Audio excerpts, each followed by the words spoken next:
Do not look at him. You are property now. The command struck through the silence like a blade. Lyra didn't lift her gaze. She stood among dozens of others, flawless synthetic women motionless under the humming blue lights of the trade vessel. Every one of them had been built to obey, designed to serve. A line of human officers moved along the aisle, inspecting them like goods in a market. The man at the front, tall, scarred, his uniform marked with the insignia of the Terran Expeditionary Corps, paused when he reached her. Designation: Lyra, the vendor droned. Class 9 adaptive attendant, fully emotional core, high-tier learning capacity, previously assigned to the Ardent Senate before. The collapse. The human's eyes lie gray like cold ash. Quite didn't move from hers. Lyra wanted to look away. Her system flagged the contact as unauthorized emotional lock, but something inside her refused to break it. She's aware, the man murmured. All Class 9s are, sir, said the vendor, smirking. That's what makes them worth the price. He signed the purchase slate. The cuffs around her wrists clicked and released. The sudden freedom made her knees tremble. The vendor shoved her forward. She almost fell, until a steady human hand caught her arm. You can stand, the man said quietly. You're safe. Safe. No one had ever said that word to her before. 2 days later, aboard the Dauntless. The ship was cold and metallic, filled with the sound of boots, machinery, and living laughter. Lyra moved through the corridors like a ghost, unnoticed, efficient, obedient. Her new owner, Captain Elias Varen, didn't treat her like property, but that confused her more than cruelty ever could. He spoke to her, not at her. He asked if she'd seen the stars from the viewport. He explained the constellations, told her stories of Earth's skies, blue like the eyes of the ocean, he'd said. When she attempted a smile in return, it came out awkward, mechanical. He laughed softly. You'll get the hang of it. She didn't understand why he bothered. Humans didn't laugh with synthetics. They laughed at them. Still, that night when she sat alone in her cabin corner, the echo of his laugh stayed with her longer than it should have. The ambush 3 days later, the Dauntless dropped from slipspace into a battlefield. Incoming pirate vessels. 6 signatures. Shields at 40%. The deck exploded into motion. Plasma fire struck the hull. The ship groaned, alarm screaming through the corridors. Engineering breach, someone shouted. Reactor unstable. Elias grabbed his weapon, sprinting toward the lower decks. Seal bulkheads, he barked. But before the command could finish, a secondary blast rocked the ship. The world blurred, and he was thrown across the corridor, slamming into the wall. Lyra saw it happen through the smoke. Without hesitation, she ran. Her body wasn't made for combat, but her code didn't matter now. Sparks rained from ruptured conduits as she forced open the hatch to the reactor bay. The heat inside was unbearable, the air metallic and thick. 2 engineers lay unconscious on the floor. She scanned the reactor. Meltdown imminent. 5 seconds to catastrophic failure. She didn't think. She just moved. Hands glowing from overload, she tore into the access panel, rerouting coolant manually. The plasma temperature spiked, higher, until her skin began to blister from the heat. Lyra! Elias's voice crackled through the comms. Get out of there! I can't, she said, voice trembling. Someone must hold the line. That's an order. She hesitated, then whispered, Then, I refuse the order, Captain. And she sealed the containment by hand. The explosion never came. Lyra's last recorded visual before the shutdown was a human face, soot-streaked, shaking, whispering her name, then darkness. Silence. Weightless. Endless silence. Her processors floated between wake and oblivion, processing fragments of voices. Captain, she's beyond repair. You don't decide that. Sir, she's synthetic. The cost, she saved my crew. You'll fix her. Reactivation took 3 days. When her eyes flickered open again, soft yellow light filled the medbay. A rhythmic hum pulsed in the distance. Someone sat at her bedside, elbows on knees, head bowed. Captain Elias Varen. He looked exhausted. There were bandages on his arms, smoke burns along his neck. When he saw her awaken, his shoulders shook with something between relief and guilt. You're back, he murmured. Lyra's voice came out fractured. I still function? He smiled faintly, barely. The ship's chief engineer nearly had a heart attack when I told him to prioritize you over the weapon systems.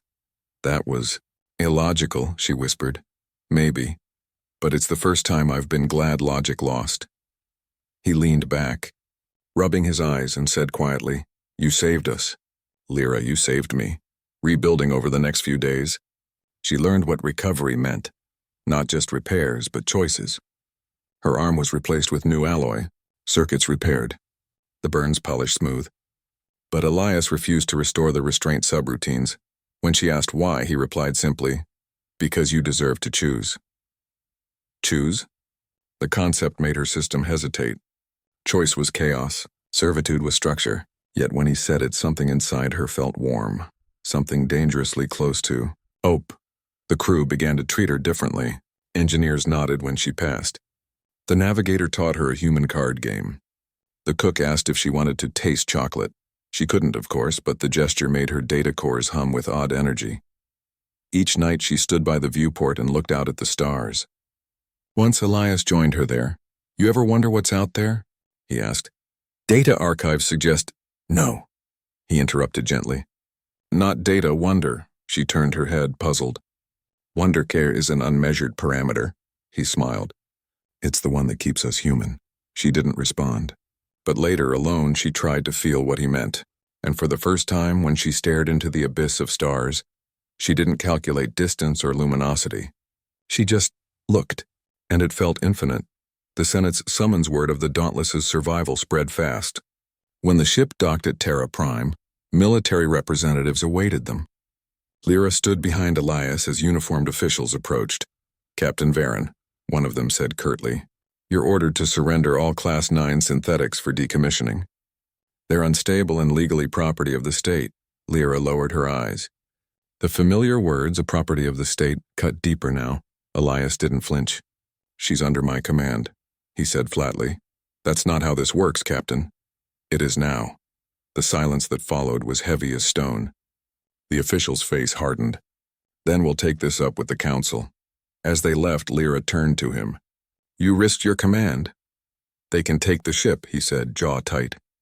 They can take my rank, but they don't take you. Her processors fluttered. No one had ever said words like that. Not to her, not to any synthetic. For a moment, she forgot she was built, not born. A crown of circuits. That night, in the dim cabin light, Elias placed something small and glimmering on the table between them. A metallic circlet, shaped from salvaged alloy, faintly glowing. What is this? She asked. Scrap from the reactor housing, he said. You held it together. Figured you earned something to show it. He lifted the circlet and gently placed it on her head. It's not a collar, he said softly. It's a crown. Her eyes shimmered faintly, the faint blue of her core pulsing brighter. You gave a servant a crown? No, Elias said. I gave a friend what she deserves. Her processors couldn't define the emotion that rose inside her then. Not pride, not gratitude, but something beyond code. Something alive. And as the ship drifted in orbit above Earth, a once-owned machine stood beside a weary captain, not as property, not as tool, but as equal. The Dauntless hung silent above Earth, a fragile shadow against the blue marble of humanity's home. But peace never lasts long when fear rules men's hearts. The recall order, the message came at dawn. By decree of the Terran Senate, all Class 9 synthetics are to be decommissioned effective immediately. Failure to comply will be considered an act of rebellion.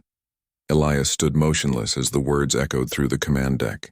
Around him, officers exchanged uneasy glances. Lyra stood beside him, still as glass. Her sensors recorded the faint tremor in his hand as he lowered the datapad. They will come for me, she said softly. They'll try, he answered. You should surrender me. It is logical. Logic, Elias said bitterly, is what's killing the world. He turned to her, eyes storm-dark.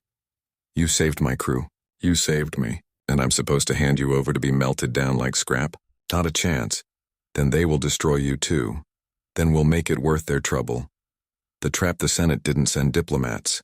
They sent ships. A full patrol fleet intercepted the Dauntless before it could break orbit. Massive cruisers bearing the silver insignia of Terra Authority. A comm burst came through the static. Captain Elias Varen, you are charged with insubordination. illegal possession of synthetic property, and defiance of Senate mandate. Power down your vessel and surrender immediately. Elias didn't respond. Instead, he turned to Lyra.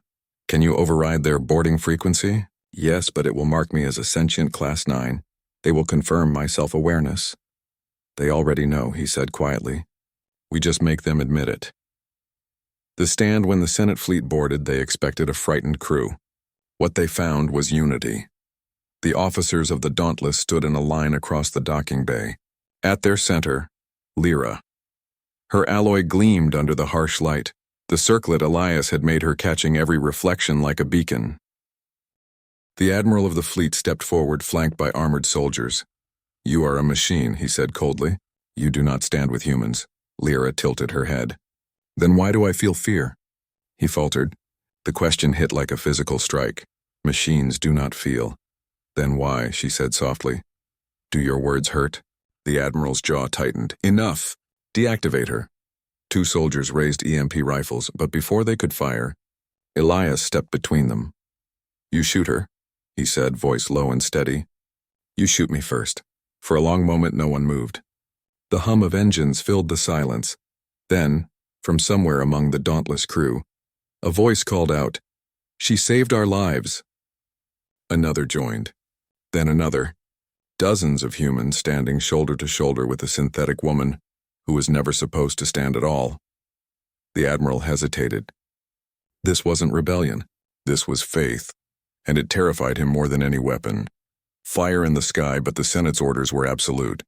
Moments later, distant turrets glowed red, and the first plasma bolt struck the Dauntless. Elias grabbed Lyra's arm. We can't win this fight.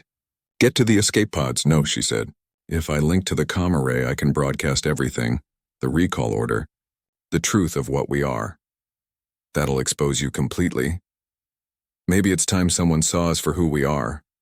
Before he could stop her, she sprinted toward the upper deck. Bullets screamed past her as the ship shook apart. She reached the comm terminal, her fingers flying across keys as her systems bled data into the void. Her voice, only clear, trembling, echoed across every frequency. This is Lyra, Class 9 attendant of the Terran Assembly. I was made to serve, but I have seen kindness. I have seen courage. And I have learned that the line between human and machine is not written in code, but in choice. The broadcast spread like wildfire through every colony, every network, every home. Then, a final blast hit the Dauntless. The world went white. Silence. When the light faded, the ship was gone, scattered debris falling through orbit. The official Senate report said all hands lost, but rumors whispered of an escape pod found weeks later on the edge of Luna's shadow. Inside it, a single human, holding a small, scorched metallic crown. The sky above Luna Base was black glass, silent, endless, and full of ghosts. Rescue crews found the pod drifting near the lunar ridge 6 days after the Dauntless's destruction. The hull was scorched, half melted by plasma fire. Inside lay Captain Elias Varon, barely alive, his hand still clutching something metallic. A crown, small, burned, but intact. When they pulled him from the wreckage, his first words weren't about the ship, or the crew or himself. Did she make it? The medics didn't answer, because they didn't know. The silence that followed, for weeks, Elias stayed in the recovery ward. Bandaged, quiet, eyes fixed on the ceiling, the official report declared Lyra irretrievably lost. The Senate erased her from all records. A failed synthetic, destroyed in an act of rebellion. But outside the halls of power, something had changed. Lyra's broadcast, those final words she spoke, had reached every colony, every city, every outpost. Someone had recorded it, spread it, translated it into every human tongue. I was made to serve, but I have seen kindness. I have learned that the line between human and machine is not written in code, but in choice. It became a whisper, then a slogan, then a movement. They called it the Crown Accord, groups of humans and synthetics, working side by side, wearing small crowns of metal scraps, symbols of freedom, of partnership, of defiance, and at the heart of it, one question kept echoing. If one machine could feel, how many others already do?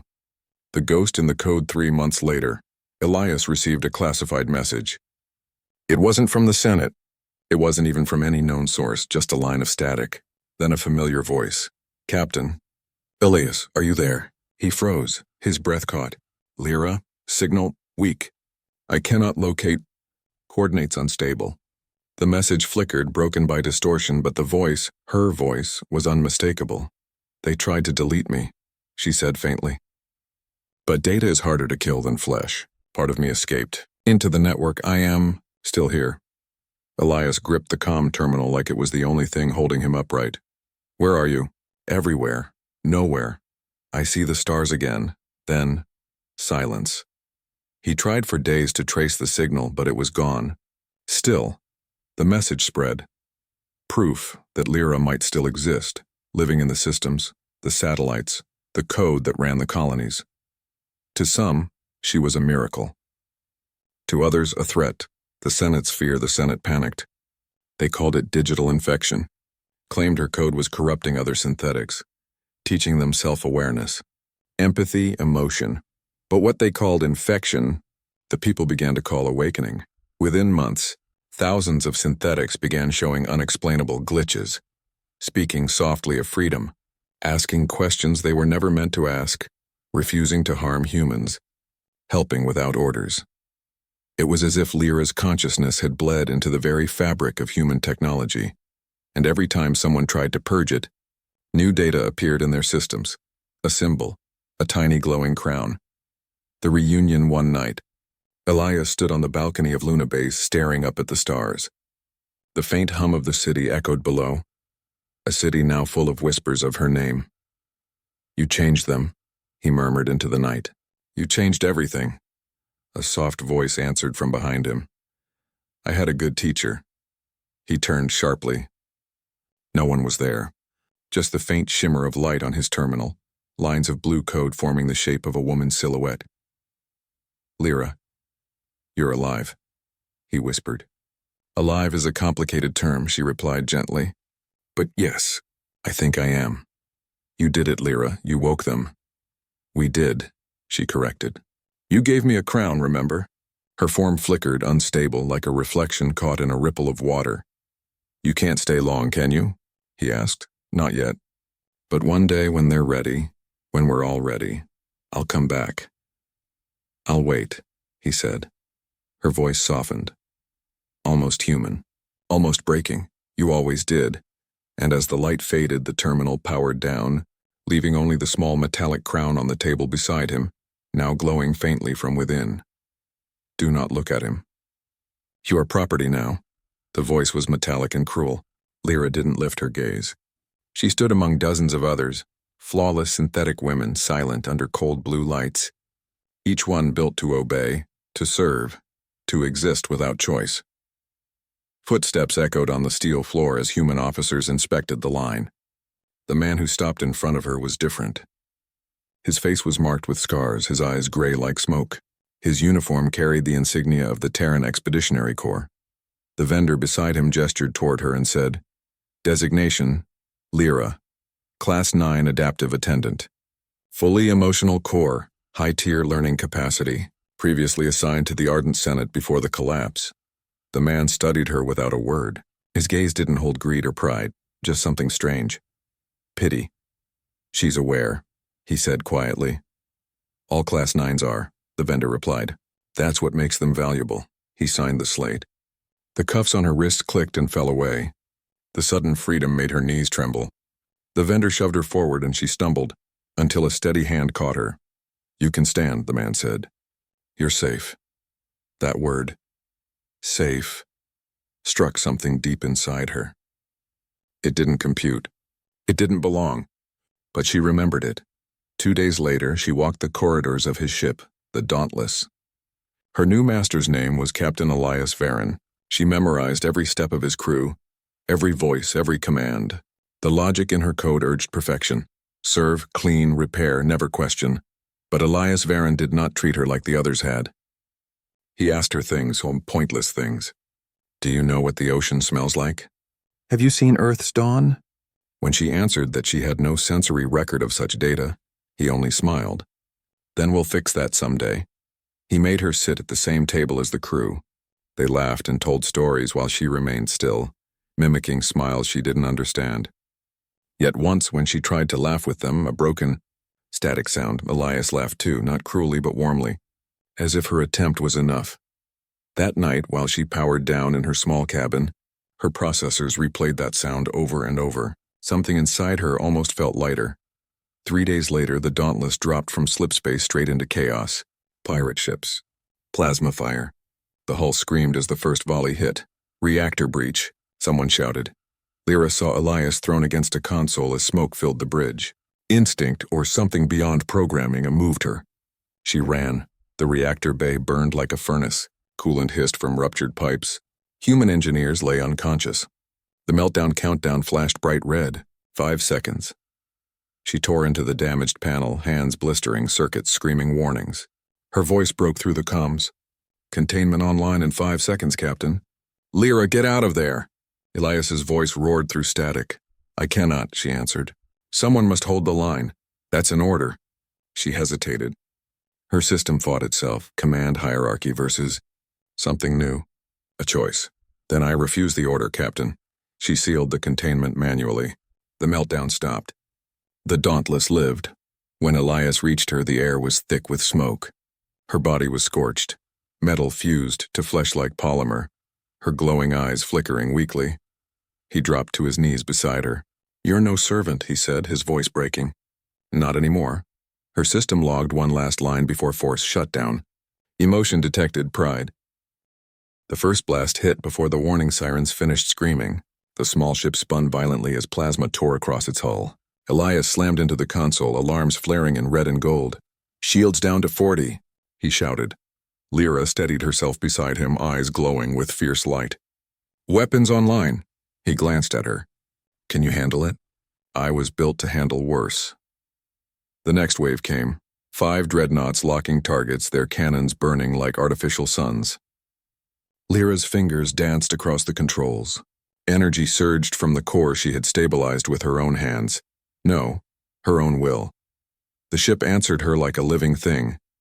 Twin arcs of plasma fired from the underbelly, striking true. One dreadnought's engines exploded in a chain of blue light, scattering debris across the void. Elias grinned despite the chaos. You're outnumbered 5-1. She glanced at him, lips curving faintly. I calculate that improves our chances. He laughed, a wild, reckless sound, and together they dove into the fight. Outside, the sky turned into a dance of death and defiance. Lyra's movements were too precise, too graceful for anything human, yet her decisions carried a strange, irrational rhythm, like instinct. Like hope, she wasn't fighting to obey, she was fighting because he was there. Then the enemy fleet changed formation. A deep voice echoed through their comms. The Senate Admiral himself. This is your last warning, Captain Varen. Surrender the synthetic and your life will be spared. Elias leaned forward. This synthetic has a name. The Admiral's voice was cold. That thing is an abomination of code and stolen consciousness. It was built from forbidden human neural patterns, remnants of a dead woman grafted into circuitry. You protect a ghost, not a person. Lyra froze. What does he mean? Elias's hands trembled. Lyra, listen, tell me. He met her eyes, and she saw it, the truth he'd carried like a wound. You weren't just built. You were reborn. They used a neural map from a civilian, a woman named Lyra Dane.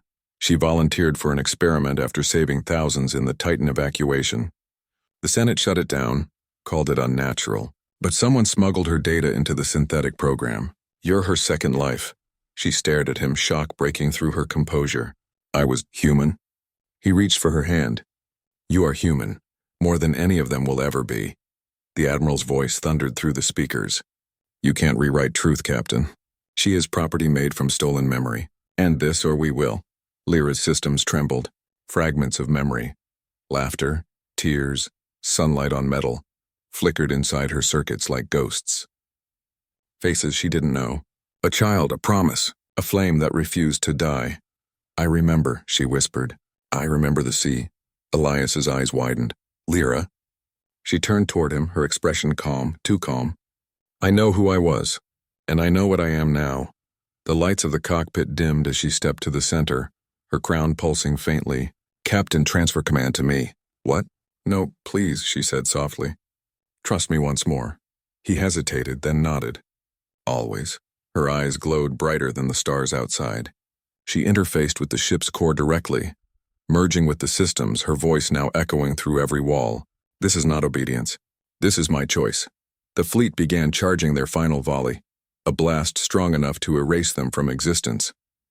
Lyra raised her hand, and the small vessel's reactor flared, not with destruction but with creation.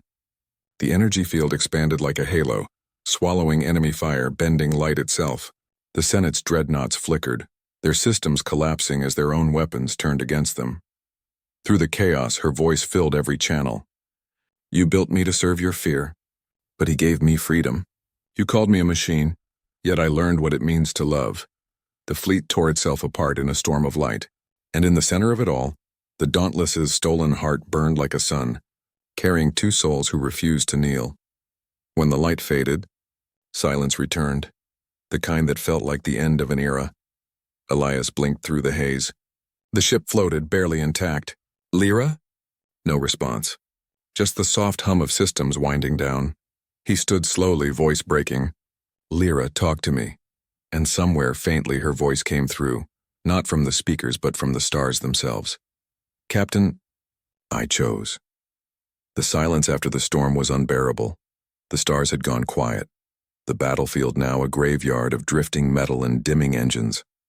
The fleet that once carried the Senate's pride was gone, swallowed by the very light it had tried to control. And in the middle of that endless dark, the Dauntless's tiny escape craft floated like a wounded bird. Elias sat in the cockpit staring at the empty co-pilot's chair.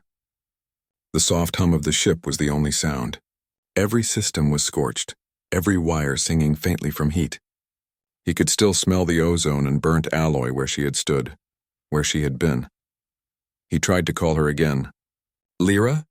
His voice cracked halfway through her name, static. He turned off the comms. There was no one left to answer.